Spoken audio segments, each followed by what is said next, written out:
Interesting story, actually.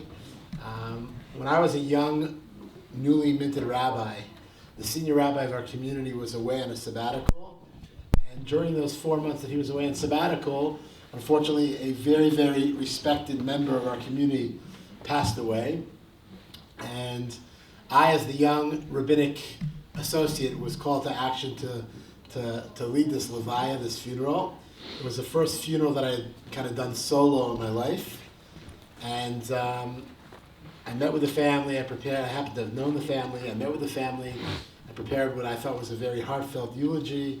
And as I stand up at the podium to give that eulogy, all of a sudden I hear my cell phone ringing. And at the time, I had a ringer on my phone that was called Asian Jingle. It was basically gongs kind of going off, ding and ding and ding, ding, ding, ding, ding. And Ad Hayom, as you'll hear, I met Rabbi Zeev when he was a young rabbinical student. And for more than 2 decades, I've been kind of a mentor to young rabbis. And whenever I get to talking about the practical rabbinate with these young rabbis, I always share that story as A, my most embarrassing moment in the rabbinate, and B, as a reminder that anytime we get up to speak or anytime we're in a public forum, that not only should we check that our own cell phones are turned off or on silent or on vibrate, but to remind everyone in the audience to please double check their cell phones to make sure they are on either silent or vibrates. And we'll hear more about Rav Kook and Rav Zeev and our special relationship both with each other as well as with the Torah of Rav Kook as the evening kind of progresses. But I just wanted to ask everyone please to double check that our cell phones are indeed on silent and vibrate. Thank you. There's no excuse, guys, for not having your phones off now. Good evening, everyone. My name is Paul Gross. I'm a senior fellow here at the Menachem Begin Heritage Center.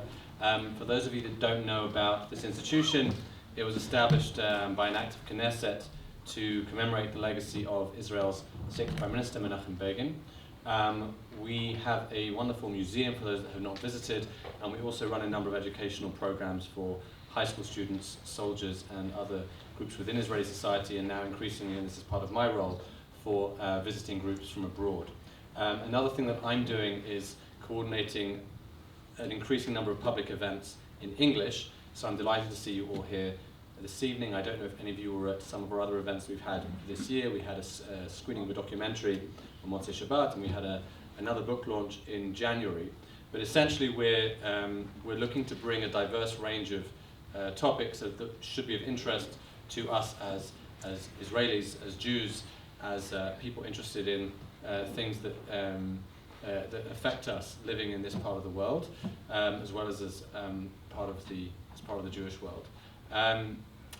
Part of the legacy of Menachem Begin, 2 profound elements of his legacy, in fact, are the commitment of his commitment to the unity of the Jewish people, and of course the connection between the Jewish people and Israel with the land of Israel, with Eretz Israel.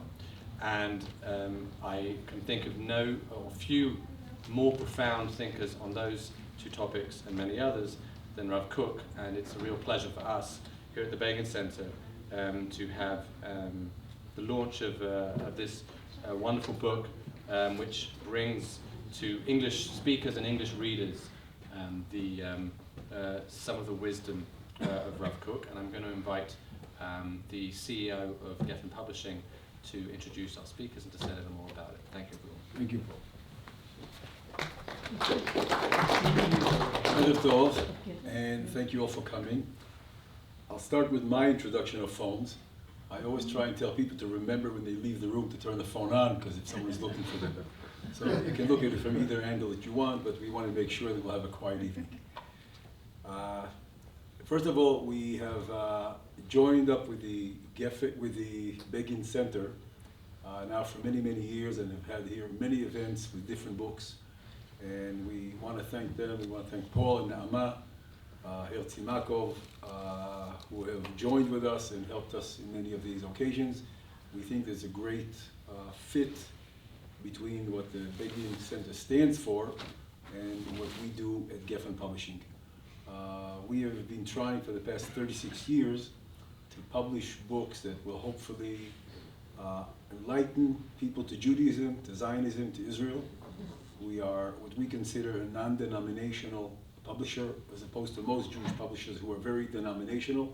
And I think when you read the book here, you'll understand what this extreme denominationalism does to people. And most people are very open-minded as long as you agree with exactly what they say.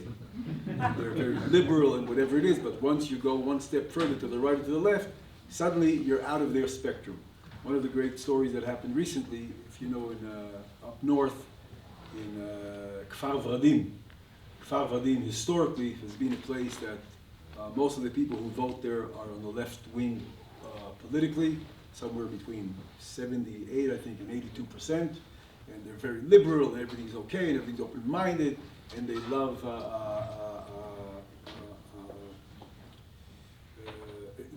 Arabs, and they love Jews, and they love Christians, and they love all the Mistananim who come in from Africa, as long as they're not there. And 2 weeks ago, there was a michraz for housing. And out of 100 and some houses, 50% were Arabs who won. That means 50% of the new inhabitants are going to be Arabs. And what's wrong with that in such a liberal place? And suddenly they said, Rega, Rega, Atkan. We need Jewish heritage here. We need Sivion Yehudi. This is a Jewish state. Suddenly, when it comes to us, suddenly I'm not liberal anymore. Meaning, if you have all those people from Africa, it's okay. If you have Arabs with you, it's okay. We love them, but let's not get closer. So I think when you'll read, again, with Rav Kook, I think it connects very well.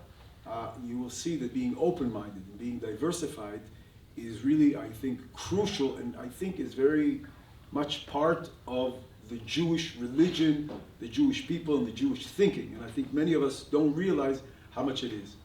I will not speak very long, and I will not speak much about Rav Kook because I know very little about him. And the reason I know very little about him is because exactly what Rabbi Schwartz writes in his book. Most people heard the name. Most people identify him with his extreme right-wing politics, and that's it. And that's what you know about Rav Kook. Mossad Rav Kook, and Mitnachalim, and this and that. And when Ari came to me with the book, I started reading it, and I said, it's amazing. I mean, I consider myself a well-read person. I read a lot of manuscripts, a lot of books. And I said, it doesn't make sense. Meaning, you want to tell me that 80% of what he wrote and what he spoke about is not about the Mitnachalim, is not about the settlers, is not about the Yishuvim, is not about Zionism? It doesn't make sense. But most of us know very little about anything, but we speak as if we know a lot. And one of the examples, I used to speak to many groups. I live in Kfar Adumim. And around the Intifada, around Heskemei Oslo, I used to speak to many groups who came from abroad. And many people, the first question I used to ask was a group of 30, 40 people. I used to ask, how many people are academic here? 100%. How many people have a master's? 90%. I said, how many people are over here are pro the Oslo Accords? 100% raised their hands. I said, how many people have read the Oslo Accords? No one. And I said, I don't understand. I have never studied. I studied 1 year in college. I don't have any degree. But you guys are geniuses, masters, PhDs, lawyers, business people, philosophy, whatever you want. And you want to tell me you are so adamant about something, and you're so pro or against something, without even know what it says. Right? How many of you know how many times the word peace appears there? How many of you know what it's? Nothing. But they're all adamant with ideas. And I think it goes together with what's happening here. I'll give you another example of one book that we published. We published translations of Onkelos into English. Now, it's interesting. Shnai mikra ve'echad targum is a mitzvah. But very few people read Shnai mikra ve'echad targum today. Most people read Rashi. Why? Where was he hidden? Where was Rav Kook hidden? How come very few people study Rav Kook, certainly in the Haredi market? Why? Because we tend, when we don't like something, when we don't agree with them 100%, when we're afraid of what they say, we tend to shove them aside and to say, they don't really exist. So, Shnai Mikra ve'echad Targum has never been published by any other publisher in English. Why? Because Rashi took precedent. Rashi is in the front.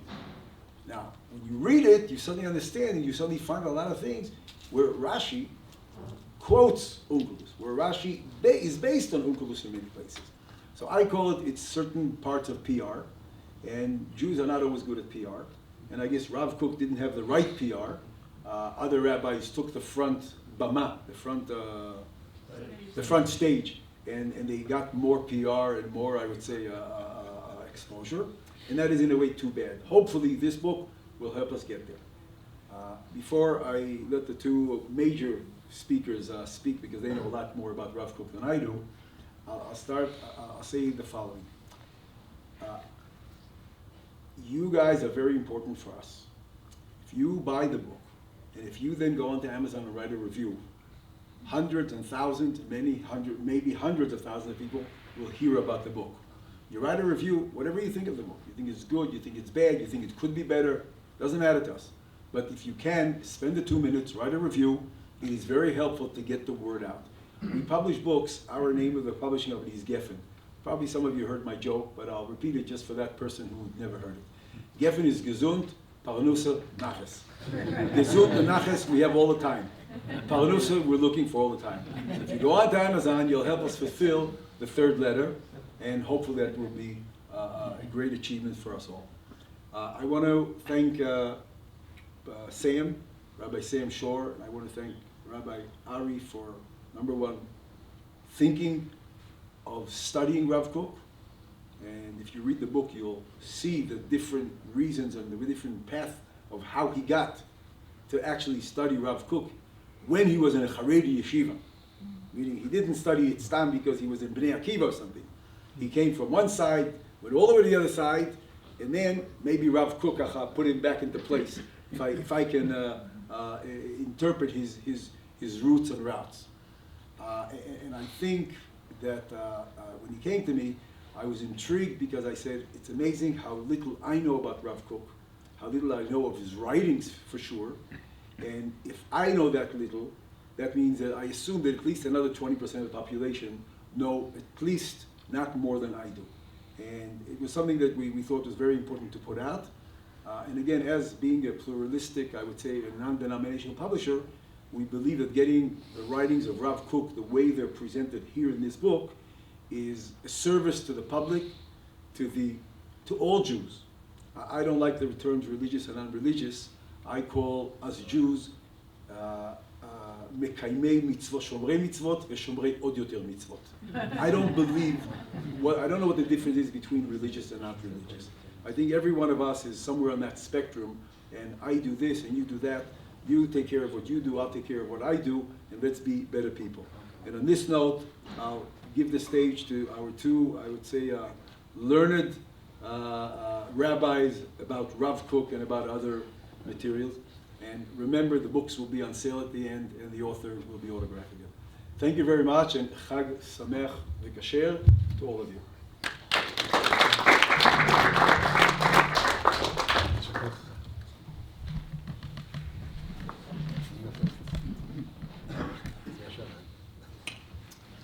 Can everyone hear me? So thank you, Ilan. Ilan, you said you're a good speaker, but that's an understatement. That was an amazing introduction to Rav Kook. I really can't think of a better publishing house to put out this book. I just have to say something before we introduce Rav Sam Shor. In many ways, the first time I met Ilan, and when we sat down to talk about this book, I was so moved by the way you talked about your own connection to Judaism, and I thought immediately, this is Rav Kook. The fact that people today are so obsessed and focus so much on the words religious, secular, Haredi, Dati Leumi, Reform, Orthodox, I think Rav Kook would have made him feel sick. And I just want to start the whole night with just a small passage from the book, which just is, it came out exactly what Ilan just said.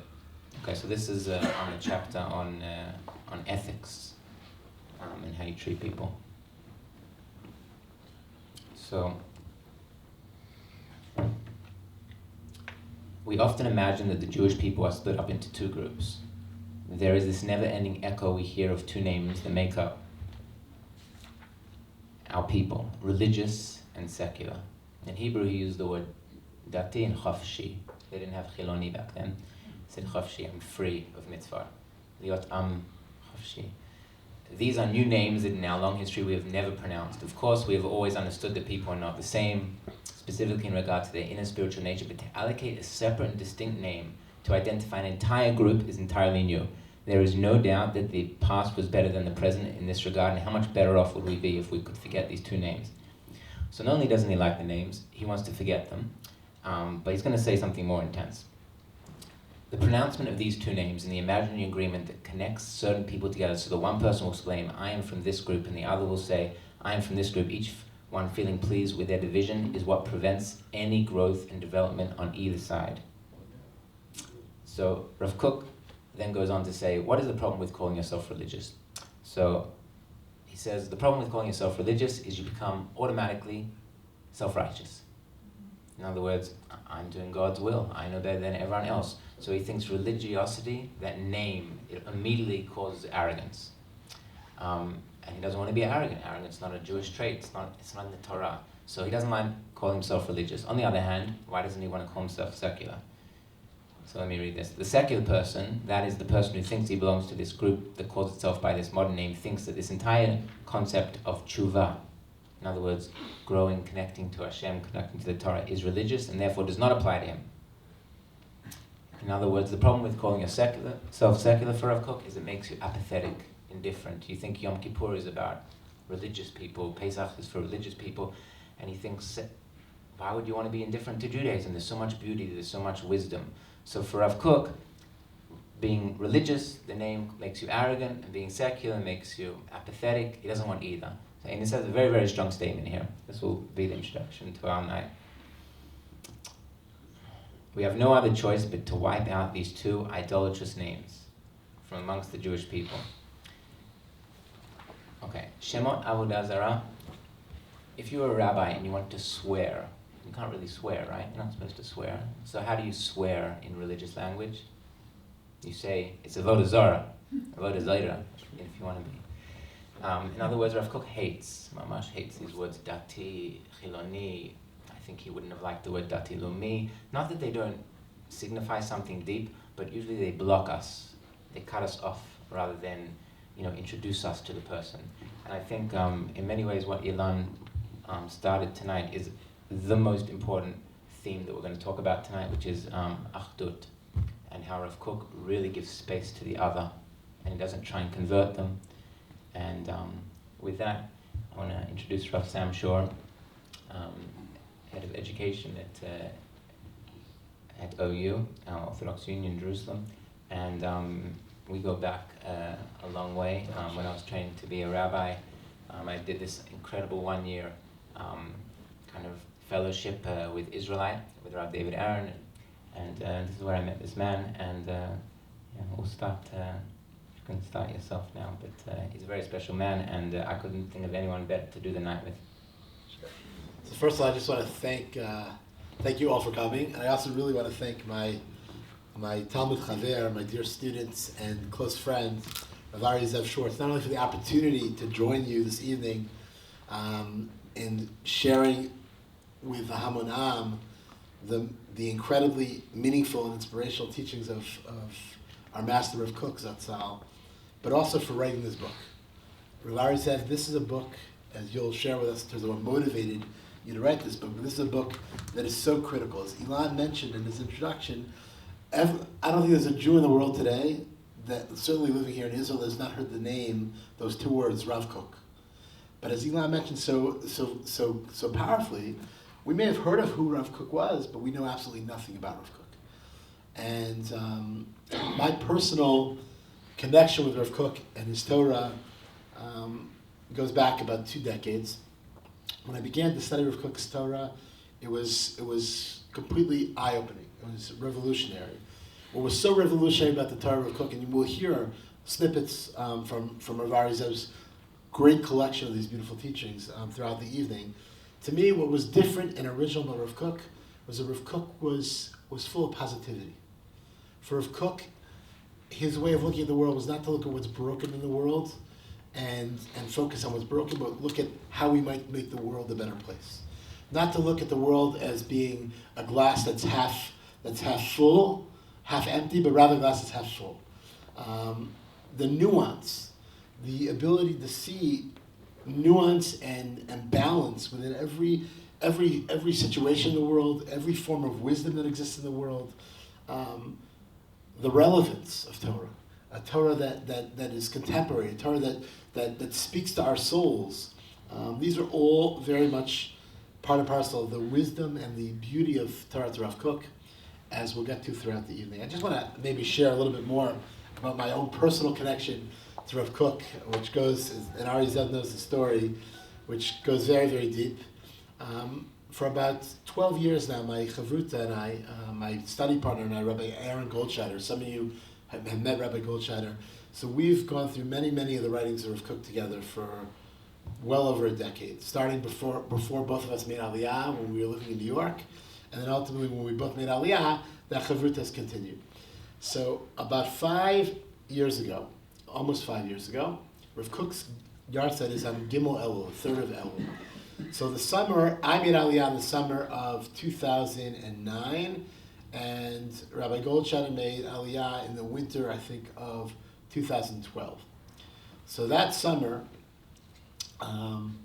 we decided that after studying all these years together, we had studied Rav Kook's work. For his yahrzeit, for Rav Kook's yahrzeit, which is on Gimel Elul, we were going to join the masses that make their way to the Aliyah Lekever, that go to visit Rav Kook's resting place on Har Zeitim, on Mount of Olives, on the 3rd of Elul for his yahrzeit. So that's so easy. I don't know if people have gone to the Mount of Olives. It's unfortunately not so easy to go to on your own. And on Gimel Elul, on the 3rd of Elul, they organized Merkaz Rav, the yeshiva that's named in memory of Rav Kook and that continues Rav Kook's legacy, organizes busloads and busloads and busloads, thousands of people that go to Rav Kook's resting place on the Mount of Olives on the 3rd of Elul every year. So Rabbi Goldscheider and I decided we're going to go this year. We're now both Yisraelim. We're both here finally. We're going to join that Chavayat Yisraeli, that Israel experience, and go and join the masses, going to show our kavod to our great teacher, to Rabbi Abraham Kook. So when you get there are literally thousands upon thousands of people waiting to go visit his grave. And I don't know if folks here have all been to Har Zeitim, but Har Zeitim is not exactly so easy to maneuver around. You have thousands and thousands of graves, very, very close together. And so we have to wait our turn. And the way this is going is that exactly a minyan, exactly 10 people at a time, go to the grave. They recite a few Tehillim, they recite a few chapters of Psalms, and then one of the individuals who from amongst that group is asked to recite Kaddish in memory of Rav Kook. So when it came to our 10 men that went to Rav Kook's kever, I was the one who was designated, who was able to recite Kaddish in Rav Kook's memory. Now at this point in time, just to give a side note, at this point in time, my wife and I got married in my late 30s, and my wife and I have been married for over 6 years, and we're not yet blessed with a child. Good. And at the time of the story. So as I'm reciting Kaddish of Rav Kook at his kever on the 3rd of Elul, 5 summers ago, I had in mind that the following year I wouldn't be able to join the masses for this Aliyah Lekever, that hopefully I'd be busy with a child instead. Our daughter, Eliza Meira, was named Meira because Rav Kook's much of Rav Kook's works are contain within the word orot, lights. Rav Kook shared the light of Torah, the light of faith, the light of and beauty of Yahadut with the world. So one of the reasons, it's not the only reason why her name is Meira, one of the reasons why my daughter's name is Eliza Meira is because Eliza Meira was born the following Bet Elul, the day before Rav Kook's yahrzeit. Wow. Literally exactly a year to the day to that visit to Rav Kook's kever. So my personal connection to Rav Kook is not only based on the impact of his teachings, It's obviously the miracle we experienced through the tefillah that I was able. By the way, I just want to clarify this idea. It's a very important idea. Visiting the grave of a tzaddik and davening at the grave of a tzaddik does not mean that you're praying to that tzaddik. It means that when that tzaddik inspires in you to have a closer relationship with Hashem, to be more in tune with our relationship with God, it's in those moments that not only do we feel closest to God, but that we feel most comfortable to pour out our hearts and our souls to everything that we need. So because of my deep connection with Rav Kook and standing at his kever, I don't know this for a fact, but Baruch Hashem, something opened up in Shemayim, whether it was because of that or because of some other great deed that my wife must have done, because she's really the holy one in the family. We were fortunate to have our beautiful daughter who's named Aliza Meira. So, that being said, I thought maybe Rabbi Zeev could share with us a little bit about what motivated you to write this book. I mean, you heard a little bit about my personal connection to Rav Kook. Rabbi Zeev, what motivated you to write this book? Like, I can imagine, first of all, for those of you that haven't yet looked at the book, it literally takes beautiful passages from literally the gamut of Rav Kook's writings. Rav Kook's writings about universal faith. Rav Kook's writing about the sanctity of the land of Israel. Rav Kook's writings about all the different wisdoms of the world. It's a beautiful, beautiful work, and we'll talk about some of those actual quotes and passages throughout the night. But maybe just start us off with, what motivated you to write this book? So, well, I guess let me start kind of what Ilan was saying before. I didn't go to religious Zionist yeshivot when I came to Israel when I was 20 years old. I grew up in modern Orthodox schools in Australia. I'm from Australia. You can hear me. But the truth is, I was kind of bored of Judaism when I was about 18. When I finished school, I started studying film and music, and it didn't satisfy what I was looking for either. So when I was about 20 years old, I came on a family trip, and I was invited to this Haredi yeshiva, and immediately found something I was looking for. It was a very deep connection, and I went totally black and white. And not just closed, my mind. And in some way, I think I found exactly what I was looking for, and in some way I found the opposite of what I was looking for. I found the deep, such passion, such spiritual connection, like fire in the Haredi world. And I was in yeshivot for 8 years in the old city around Jerusalem. But one of the things that used to bother me a lot in those yeshivot is even though they were so passionate about God and Torah and mitzvot, I felt kind of like restricted, like I couldn't breathe. And also such negativity towards the world. I felt so judgmental. The more religious I became, really like everything was fire. I was burning things up, and my family knows too much about this. Just became, in many ways, very insensitive to the world. And when I was about 23, this is where I met Rav Shor. I got involved in this program, and I guess the reason why I signed up to it was because I didn't think it was religious Zionism. I wouldn't have done that. I was too far away from that world. So what happened was, there was this rabbi there called Rabbi David Aaron, who I adore to this day, both our teachers, and he looked Haredi. He had black and white. So I thought, I guess I can trust him. So, we walk in, and within the first, day, he's teaching Rav Kook, and I'm thinking, why are we learning Rav Kook? We're supposed to be learning something deep and spiritual in this program. I want to be a rabbi. I want to be a spiritual rabbi. Why are we doing Rav Kook? Well, Rav Kook's just going to be about Zionism. I don't want to do politics. So from the beginning, I was shocked that every time he would bring up Rav Kook and we would learn his words, it was about philosophy, mysticism, individuality, creativity, self-expression, peace.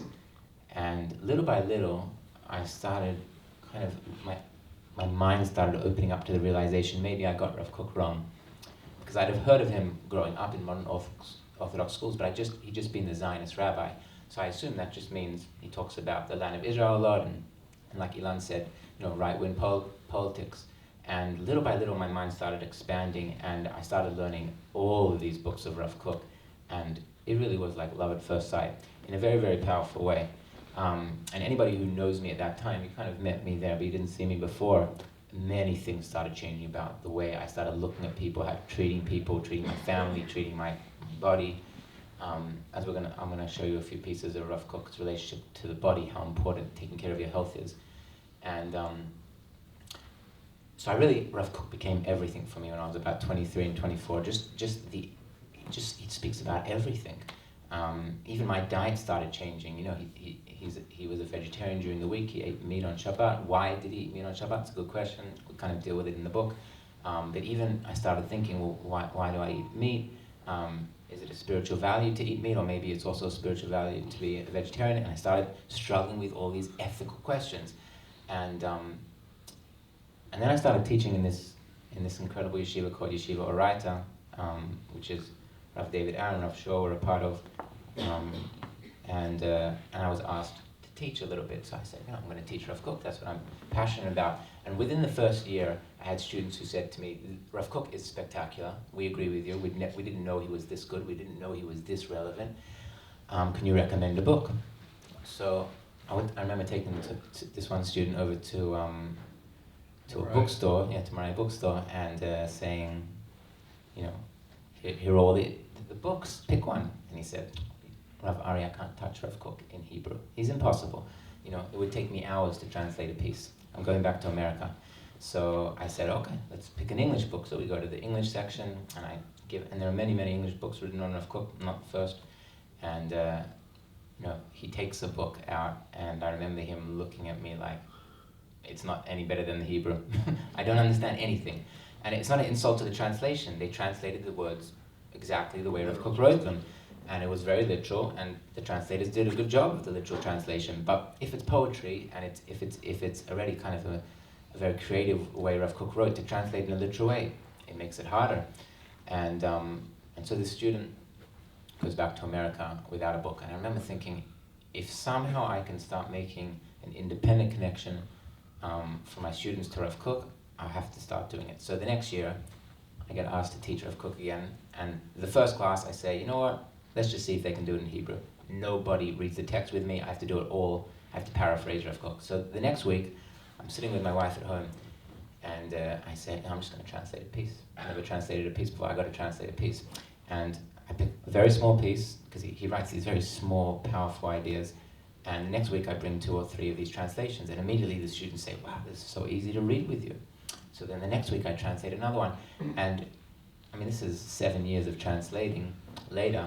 I have a book, and what would happen is, as I would translate more and more, I would realize, oh my gosh, he speaks about everything, like absolutely everything. Like, there could be a volume 2 of this. And by the way, they keep coming out with more and more translation, more and more of his writings. There's still diary entries that haven't been released. It's like he's still alive, and it just amazed me. Oh, here's a chapter on everything Rav Kook says on individuality.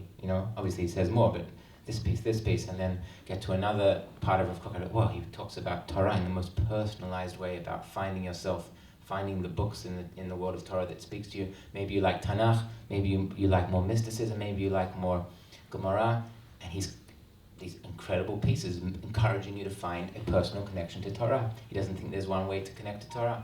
So then I bring all these pieces about Torah, and then I think, wow, he talks about God all the time. And this is Rav David Aaron from Oraita, an Israelite. All his books are about God. So Rav David Aaron said, well, Rav Kook's, he is the person to speak about God's title. But there's a chapter on God. So then, what's amazing about the chapter on God, by the way, is if you read the beginning piece, it's about atheism. In other words, you're expecting him to convince you to believe in God, but he does the complete opposite. He legitimizes the atheist. And this is what makes him so unique. He thinks the atheists... Here, I'll read a small piece. Cleansing the world. Yeah, it's an amazing piece. Why not read it? We're here. Yeah, so this is the chapter on God. It's the 3rd chapter of the book. And this is just one small piece of Rav Kook. It's just a shocking thing for a rabbi to say. Okay, so here, let's read this. Sometimes one finds an atheist who has a powerful inner faith that is much greater than the weaker faith of thousands of believers. This principle is true regarding individuals as well as generations. In other words, he looks at an atheist and he hears the words coming out of their mouth, I don't believe in God, but underneath their words, in other words, between the lines, why they don't believe in God. They don't believe in God because they don't believe that there's a guy in the sky telling them they're going to go to hell. If they don't do this mitzvah, they don't believe that. In other words, there's something inside them that refuses to believe that that's God. So they say, I don't believe in God. So Rav Kook says, yeah, you're getting closer to God. In that very denial of God, there's something very spiritual and religious in that very doubt. So he says some atheists, they're actually more religious than people who say the word God. And here, let me read this passage. This is I'm as shocked as you are when you read it. Don't think it's my book, therefore I didn't write it. I wrote the book, but the words are from him. Yes, him speaking. So He's weighing in on this discussion. So listen to this. This is just incredible. We should not be intimidated if after a long period of the Jewish people's influence upon the world, that atheism returns and spreads. The main point is not the words people use, but the inner transformation of the individual soul in the greater world. Within is the light of God and the wisdom of God, even when it is spoken in the words of atheism. In other words, for Rav Kook, even if people don't use the word God anymore, it doesn't threaten him. Because what he's interested in isn't what words you use, but how you use words and what you're using behind the words. So if a person says the word God all day long, but they're rude to people, they're cruel to people, they're insensitive to people, which by the way is the way I used to act, saying Baruch Hashem all the time, but being judgmental to people, for Rav Kook, what did you do by using the word God? God is irrelevant. That word is irrelevant. On the other hand, if you use the word ethics, instincts, my intuition, I believe in morals, and you're willing to sacrifice your life for something greater, for something deep, Rav Kook would say that is what it means to believe in God. And whether or not you use the word or not doesn't matter. So you have here a rabbi, and this is what was so shocking for me, who really is, he's so inclusive. So I started writing about God, and really just every chapter is just for me I had just another like an epiphany. Wow, he talks about art and creativity. So I put all these translations about art and creativity, and then he starts talking about vegetarianism. And then he starts talking about, he compliments Jesus. Which rabbi compliments Jesus? It's a crazy thing. And then, by the way, he gets insulted and told off for complimenting Jesus, and then he writes a letter back defending himself for complimenting Jesus. It's just his relationship to other religions. It's fascinating.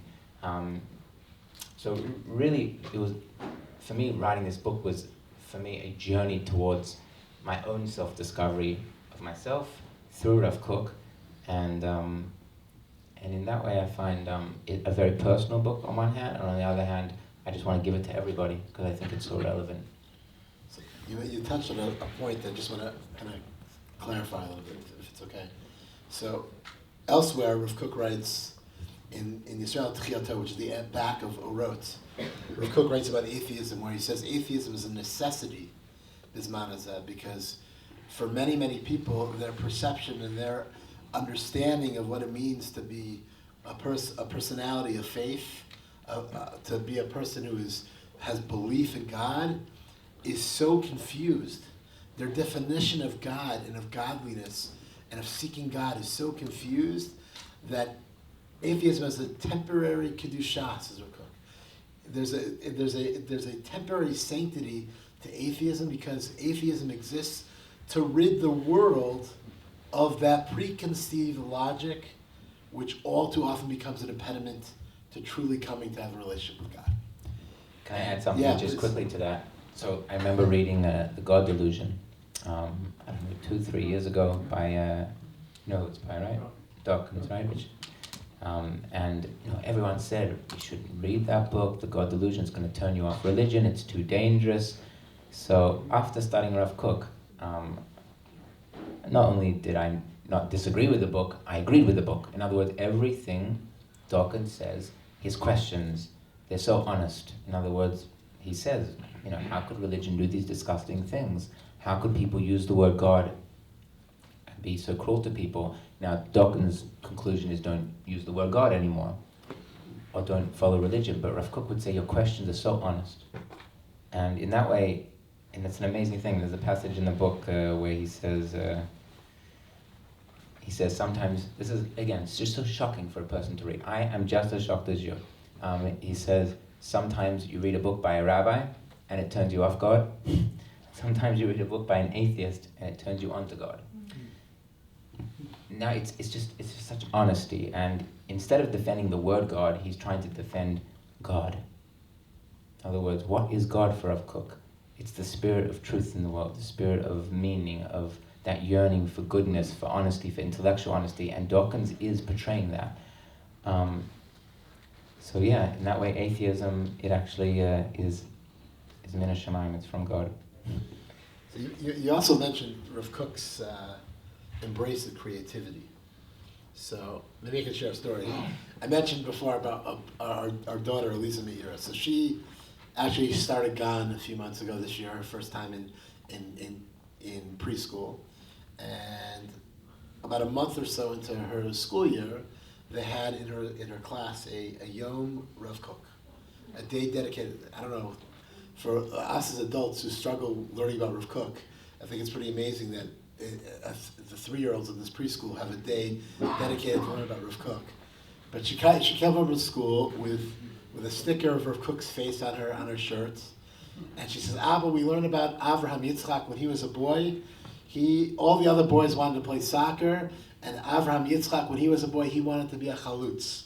He pretended that he was a chalutz, a pioneer who was going to come to Eretz Yisrael and build up Eretz Yisrael." And I said, "Okay, that's beautiful." And I said, "Did you learn anything else about Rav Kook today?" She said, "Well, we learned a song about Rav Kook."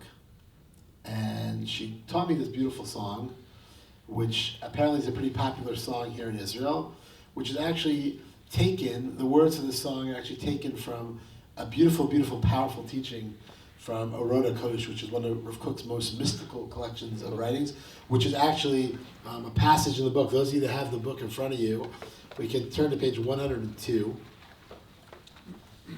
And maybe we could read this, and maybe Ravari Zeev, you could share some insights on this passage. I thought you were going to ask me to sing it. No, we're not going to see it, so we'll read it in English. "If you will, human being, look at the divine light inside everything. Look at the heavenly life and how it spills into every direction and corner of reality. The divine light is in the spiritual as well as the physical. It stands before the eyes of the body as well as the eyes of the soul. Contemplate the wonders of creation. Look at the divine life within them. Do not perceive the universe as a faded image that is placed in your line of vision from afar. Rather, you must be familiar with the reality in which you live. Know yourself and your world." I'll add the words, know your context. "Know the thoughts of your own heart and of every visionary and philosopher. Find the source of life that is within you, that is beyond you, and that surrounds you. Know the glory of life of which you are a part. You must take the love inside you and elevate it to its powerful and refined and beautiful source.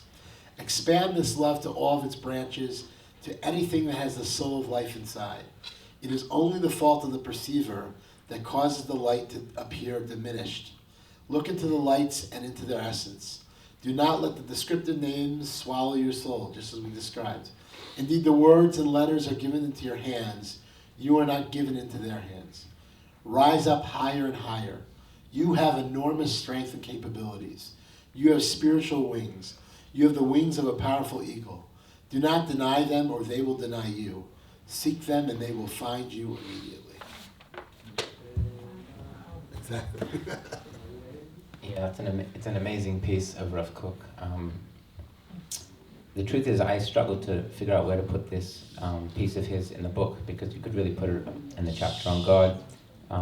The reason I chose to put it on the chapter of creativity is because I think this is the most spectacular way to think about where creativity comes from for Rav Kook. And for me, it's a similar thing. For Rav Kook, you don't have to wait to see a movie to be inspired. Art is the clouds, conversations with people. My mother always says, my mother's an artist, she says, God is the greatest artist, and we all plagiarize him. Sunsets, animals, laughter. So you see in this piece that Rav Kook is just inspired by absolutely everything. By the way, he says philosophers, non-Jews, Jews, the land of Israel, everywhere. And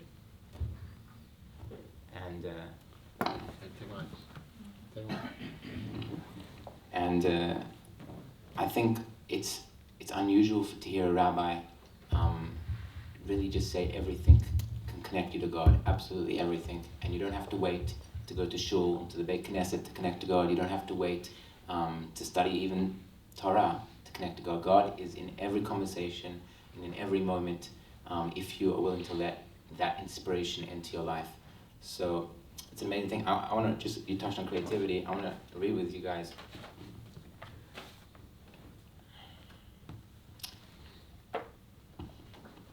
Rav Kook was very jealous of, he's going to use the word jealous, so it's not I'm not putting it on him. He says he's jealous of the secular world. So I want to describe to you why he's jealous of the secular world.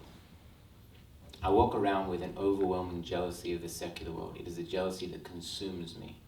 For is it really possible that the power of creativity is seized within the religious world? Has it all been given over to the secular world? How could this be? My constant pain is a jealousy on behalf of the holy. A piercing pain stabs my heart when I see secular thoughts and dreams spread throughout the world, winning people's hearts, acquiring followers, and eventually becoming actualized in concrete deeds, whereas dreams and thoughts of holiness are left alone like a dead stone that no one picks up or notices. There is no one, he's for sure going to be referring to himself in this piece now, there is no one who is willing to explain, expand, and help the world appreciate these holy ideas, nor is there anyone who is striving to help actualize them into practical deeds.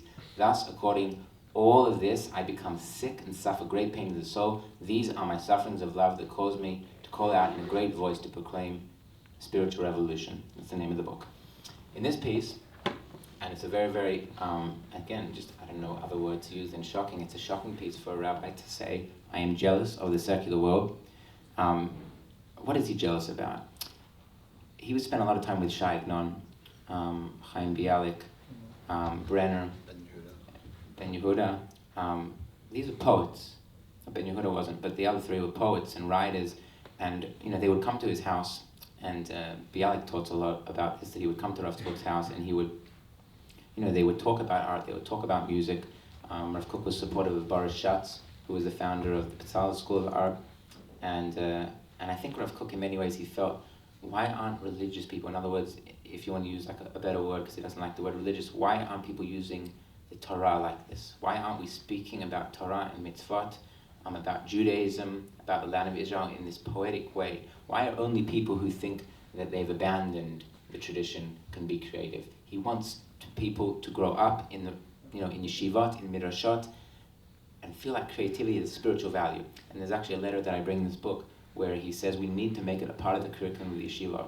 In other words, creative writing, poetry. I teach at a midrashah. One of the places I teach at is a midrashah called Emunah ve'umanut. And it's a gap year program for people who come to Israel for a year, and they do the morning, they learn Torah. In the afternoon, they do art, music, film.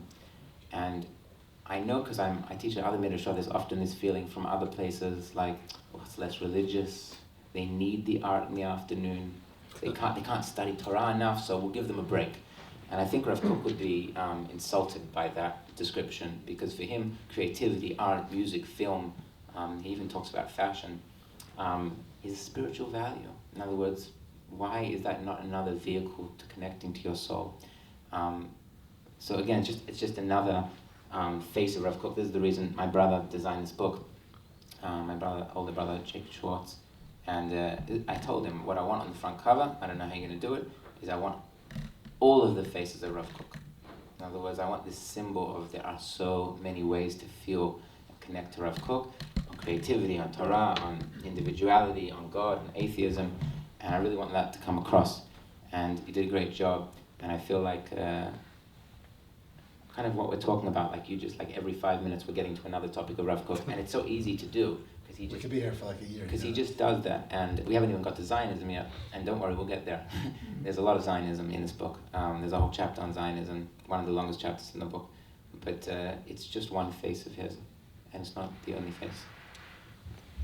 So to me, in terms of the most powerful way in which we feel Rav Kook's relevance today, I think, are his teachings on unity and really his messages of positivity. And I there are actually two short pieces here that you bring in the book. on page 168, two short passages that really spoke to me when I kind of looked at this book to prepare for this evening that I thought maybe we could talk about together.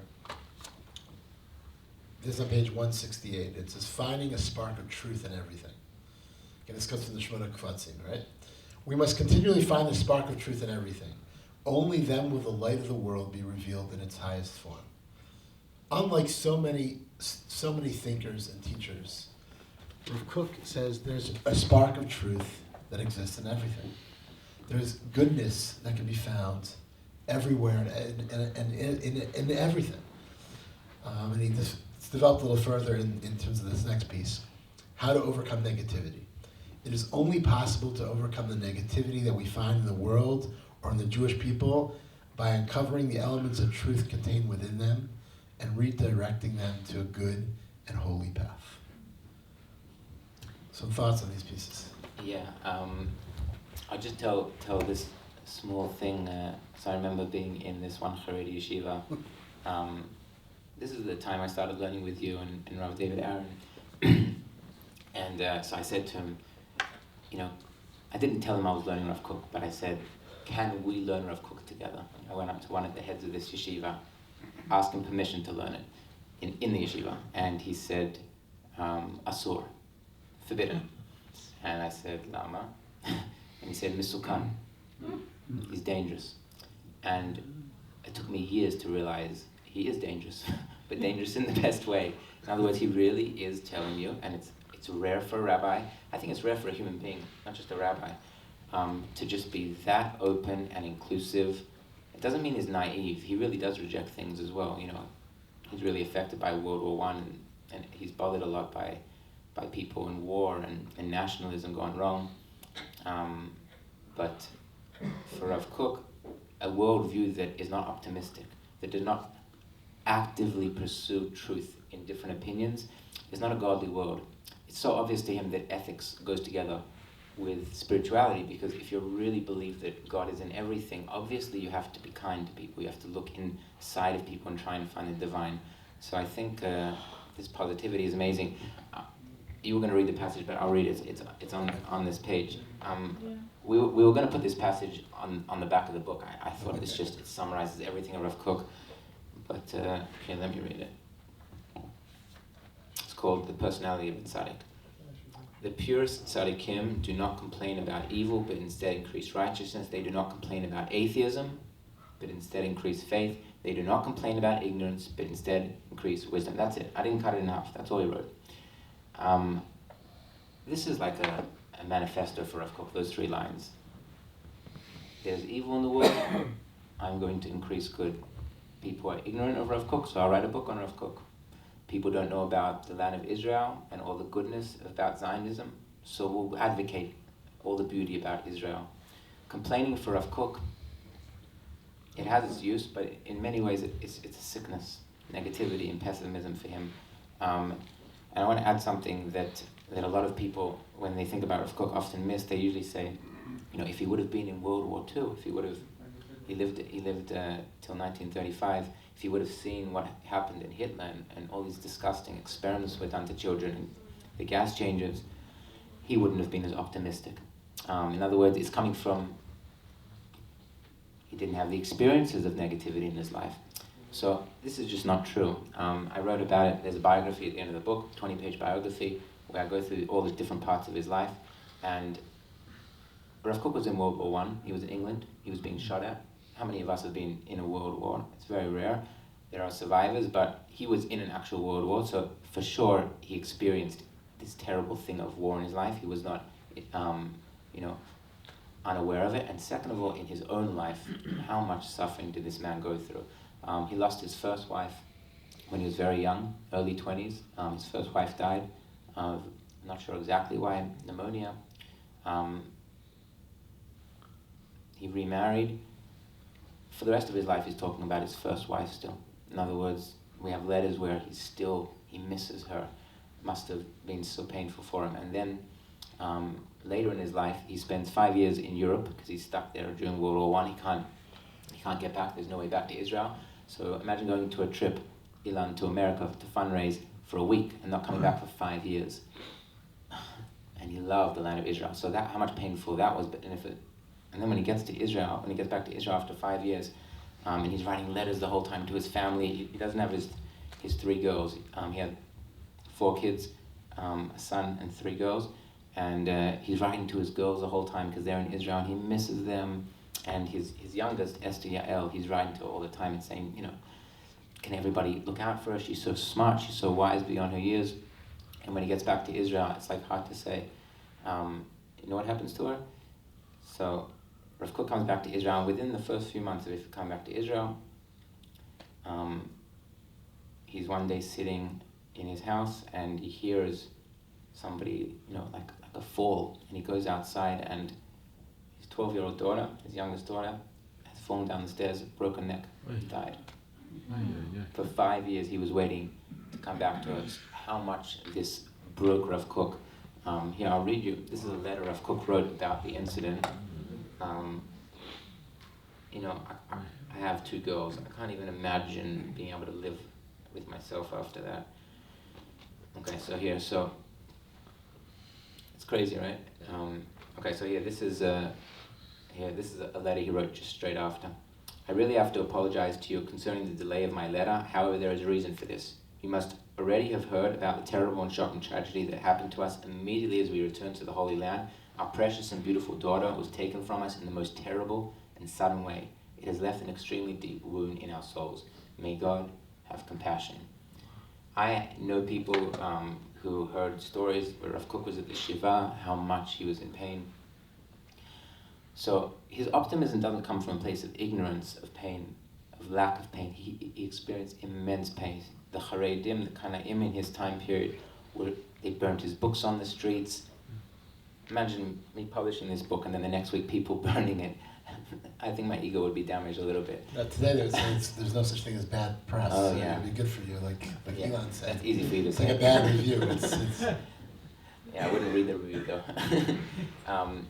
But Rav Kook's optimism, he chooses to be optimistic.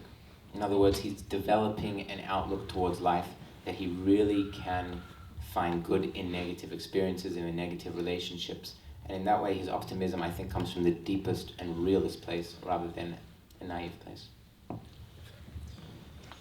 Of course, for most of us, when we hear about Rav Kook, what we most associate his teachings with is the teachings of Torah Eretz Yisrael, the Torah of the land of Israel, the connection between the Jewish people and the land of Israel.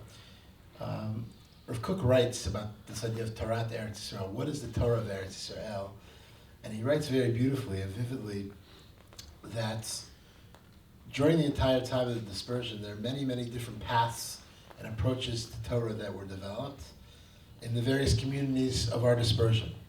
But Torah Eretz Yisrael, the Jewish people coming home to Eretz Yisrael, represents and really necessitates the reality of the different drachim, the different paths that developed in Chutz La'aretz, finding a way to come together as one, to coalesce and come together as one, what he called Torah Eretz Yisrael, of putting aside all the divisions between Sephardim and Ashkenazim, between Satmar and Chabad, between the different schools of thought, and really coming together as one and developing what he saw as the future of Torah coming home to its natural habitat, if you will, of Torah Eretz Yisrael. What's interesting about Rav Kook, which kind of sums this up in terms of how he perceived himself, I think, in terms of the role he played in this movement, is that he did not see himself, as much as he has the title of chief rabbi, he did not see himself as a Rebbe or as the leader of a particular movement. And quite the contrary, I think we see in his writings, if I'm not mistaken, even you write about this, that he discouraged that. He really did not want to have followers that became his chassidim, so to speak. I think if you take a look at page 217, I think you talk about that, right? He talks about it. Well, I'm saying, but you brought this in. Yeah. You want to share these 2 pieces? Yeah. Okay, so this is, I kind of did this on purpose. I definitely did it on purpose. These are the last 2 pieces in the book, in terms of the translations. And I was thinking, how do I want to end the book? And I started finding all these incredible writings where Rav Kook talks about himself. And on the one hand, some of the writings are just, wow, how could this human being exist? He was so optimistic. He just loved every person. So you have the angelic Rav Kook. You really do have this man who, some people say he learned 60 dapim of Gemara a day, which, if you know what a Gemara is, a daf means 2 pages, so he learned 120 pages a day. He would finish the Tanakh every month, Mishnayot every week he would finish. He was an incredible learner. The way he treated human beings. He's an angel. There was a book written a few, maybe 20, 30 years ago by Simcha Raz, Angel Among Men in English. And I met Simcha Raz actually while I was writing this book and asked different questions. And he really was an angel, just a spectacular human being. However, and this is the big however, he also writes about his flaws and his imperfections. And I just told you, a story about his daughter. And he writes so many pieces about how he struggles in life. Here, let me read this one, just amazing piece. Yeah, we'll get to the quote.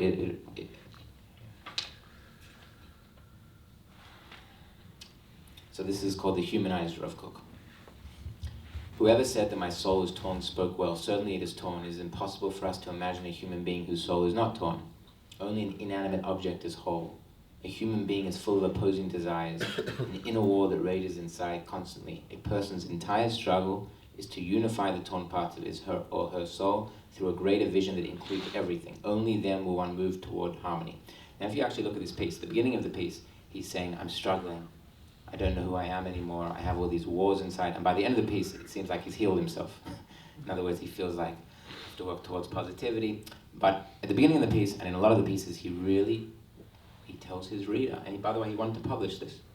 He tried to publish his writings in his own lifetime, his diaries, and he wanted his readers to really feel like here is a human being who's on the one hand a very inspirational figure, on the other hand, flawed. And he's always telling his students, and he's hinting to them, I'm flawed, I struggle, I get depressed, I'm impractical. He has this one piece where he says, I don't like being a rabbi. And he says, because I have no time for myself. Anybody who has a job that takes, if you're a public figure, you have no time for yourself. Rav Kook Mamash felt guilty for taking time to himself.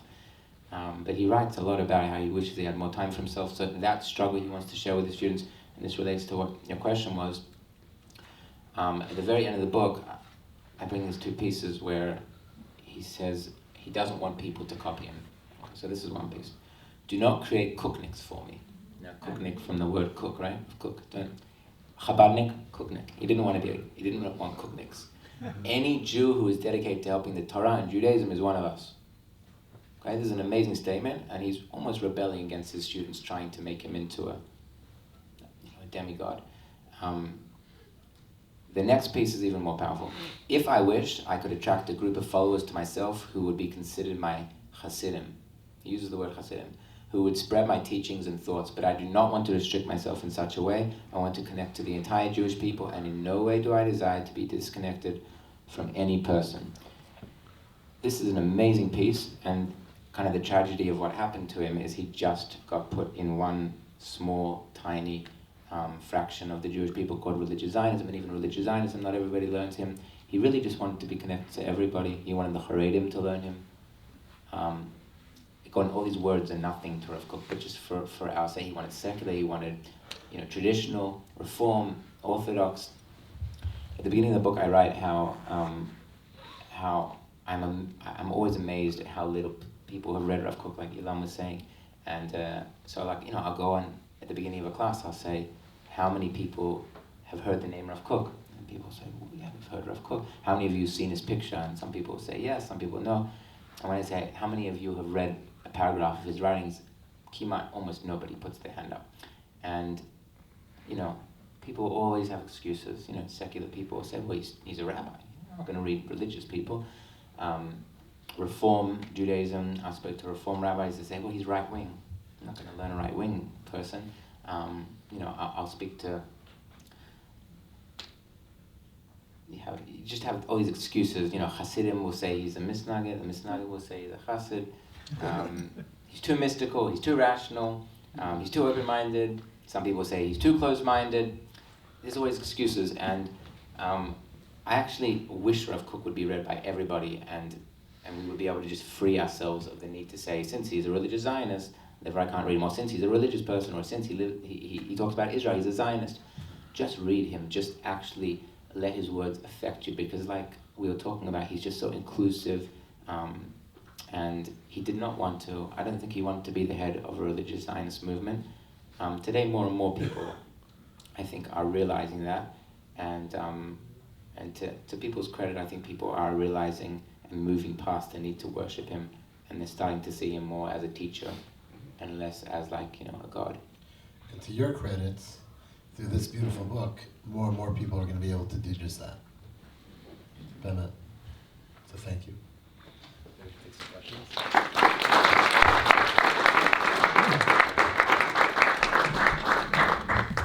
Thank you very much. A small point of trivia, I'm sure many of you don't know, but his nephew, Rav Kook's nephew, was Peter Bergson, Hillel Kook. Just so you put it in the context of where it is within history, we published a book about him many, many years ago. I want to mention something about working with Rabbi Ari Schwartz. We've been publishing for 36 years. And authors are crazy people, right? They come up with all these ideas. And Ari is the best and the worst. Why is he the best? Because he really came up with something very unique. Why is he the worst? Because he's so passionate about it, that every word had to be the way he wants it, because that's what Rav Kook said. And we should have published this book probably almost a year ago. But we went back and forth and back and forth. And at some point I was going to tell him, listen, Ari, do me a favor, go elsewhere. But really, when you look at the passion that he has for what Rav Kook says, I think it means that much more. And sometimes when, I don't know, but I guess many of you women know, when you have labor, it's very difficult, you appreciate the baby much more even. And in this case, we had a lot of terrible, terrible labor pains. And really, I think, as I work with authors, sometimes I get very aggravated, very agitated.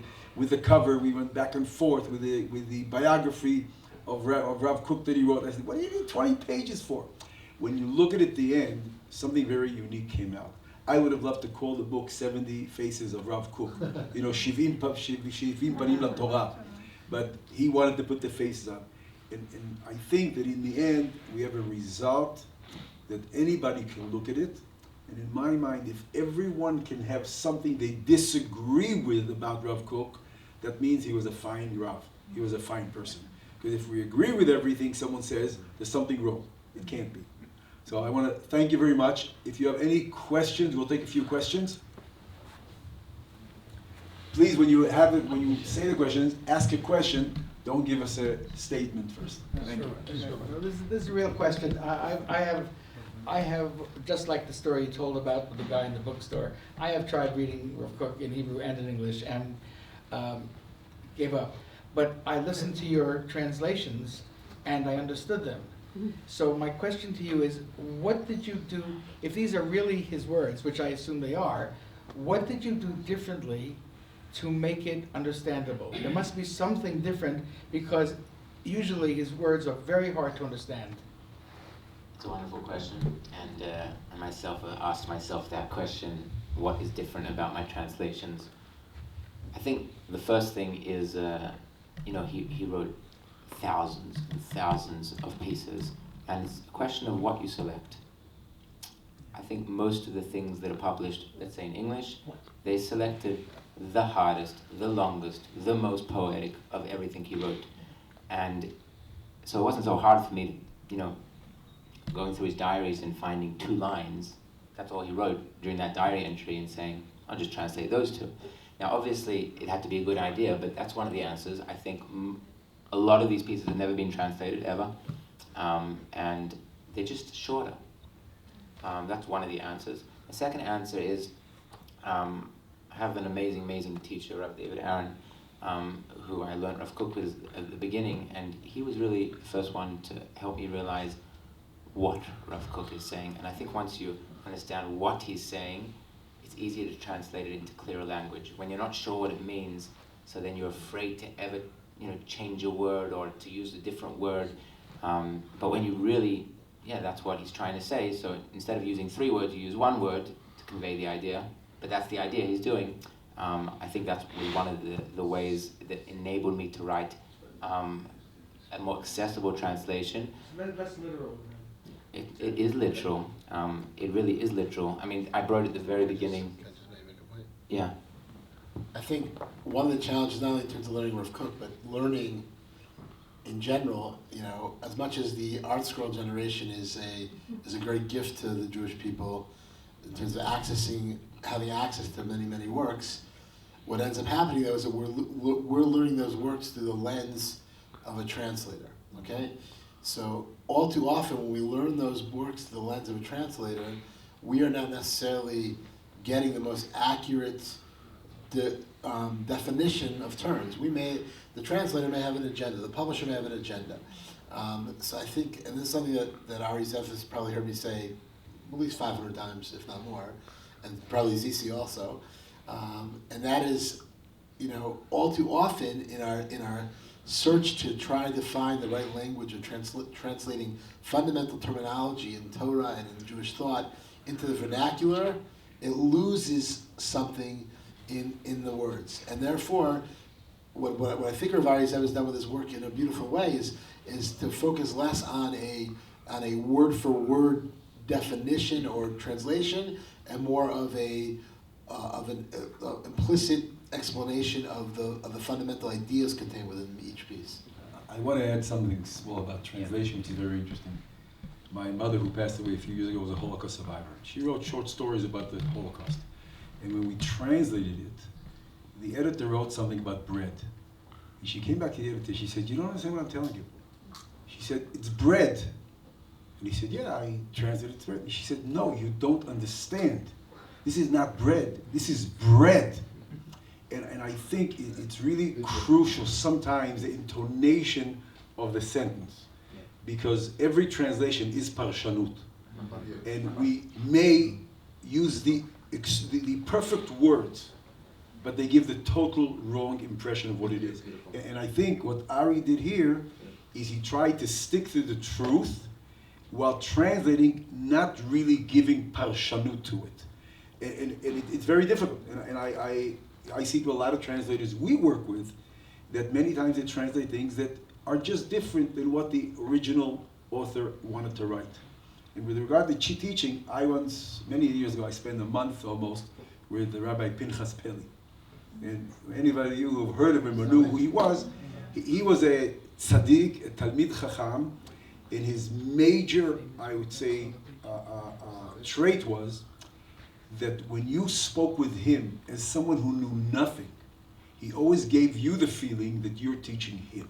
And I think from reading from what Ari says and listening to him, that's what Rav Kook did. He gave you the feeling that you're the tzaddik.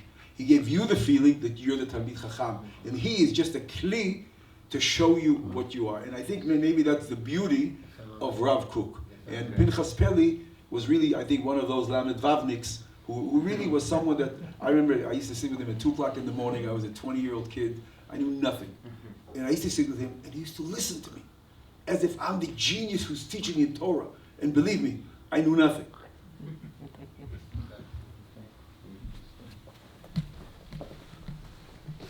Are there any of Rav Kook's thoughts that you, not saying didn't agree with, or that you found more challenging? Yes, many. And this is what Ilan said very eloquently. The greatness of Rav Kook is you can disagree with Rav Kook. And we just read those pieces at the end. He doesn't want Kookniks. He even says a few lines at the end in that last chapter where he says, "I learn from my students, I don't just teach them." So you can't disagree with him. My job as a translator, and I think almost as an introducer to Rav Kook, is not to put the things I don't agree with as much as the things I'm passionate, I'm in love with, and maybe another book we could put those pieces in, but I don't know, we'll have to discuss that. Anyway,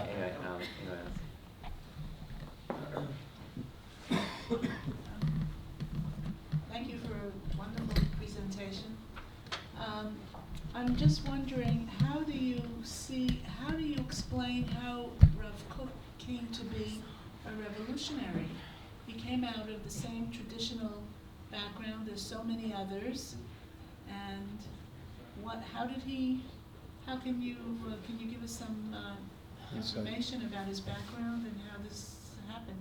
That's such a wonderful question. You know what, it's the question of all questions. Where does Mozart come from, Beethoven? Is it just because his parent taught him music? It's a mystery. How human beings come into the world and they just light up. You know, Martin Luther King Jr., why him? Why his personality changed the world? You can say the word God, it's just a word though, it doesn't explain it. God sent him, it doesn't explain it. It is a mystery, because Rav Kook went to Volozhin Yeshiva, like many other people. He had a religious education. Now you could say his father was this, his mother, it doesn't add up why he would become this unique. And by the way, he's more unique than people think he is. You read this book, it's the beginning of a real beginning of, wow, this man is so comprehensive. His relationship to human beings is so sensitive, his relationship to his own personality. So I really don't have an answer for you, and I'm happy I don't have an answer, because I think that mystery is important. I have a question. Have you sent this book to the student who initially went on the search? Yeah. He knows about it. Okay, we'll take two more questions. My question is about the political question you talked at the beginning. I understood that Rav Kook saw that the rabbinate will become like a kind of Sanhedrin, and Israel will be a Torah state. And so what do you think about how he would relate to the Jewish state of today, about the question about with the Palestinians, and what do you think that it will be very different from his son Tzvi, or not? Another loaded question. Should give it, I feel like a lecture should be given on that. People have written PhDs. I'm reading one right now by Dov Schwartz, where he literally, the whole doctorate, the whole book is discussing what happened to Rav Kook's followers, and did they depart from Rav Kook? Did they emulate him? I don't think I'm able to give an adequate question, but an adequate answer. But I will give one. Just read something that he talked about the Rabbanut. He did, even though he founded the Rabbanut, he in his own life started criticizing the Rabbanut, and he was bothered by the way he was being perceived. So just read this very small thing. It's amazing. He wrote this. He was the founder of the Rabbanut, and already he's bothered by it. The Rabbanut that I'm trying to raise up is a Rabbanut that is constantly involved with the day-to-day issues of the Jewish people in the land of Israel. It should not be boxed in and focused only on the world of religious law, because matters of religion are in truth matters of life. I'll let Rav Kook answer himself. His words speak to himself. Yeah. One last question.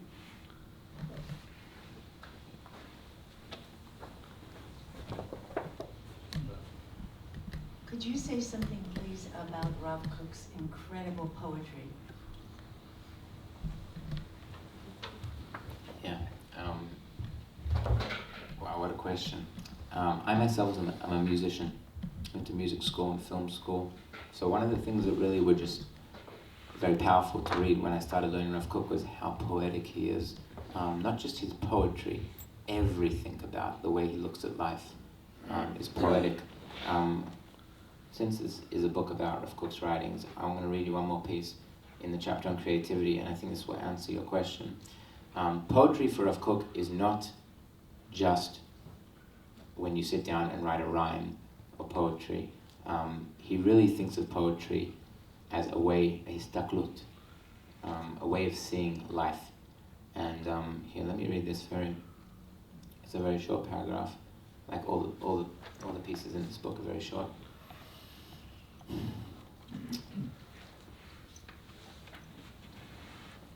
It's on page 101, if anyone has the book. Faith is the poetry of life, the poetry of reality, the poetry of existence. A poem gives us the most profound insight, the deepest and most penetrating understanding of an idea, which dry words could never capture.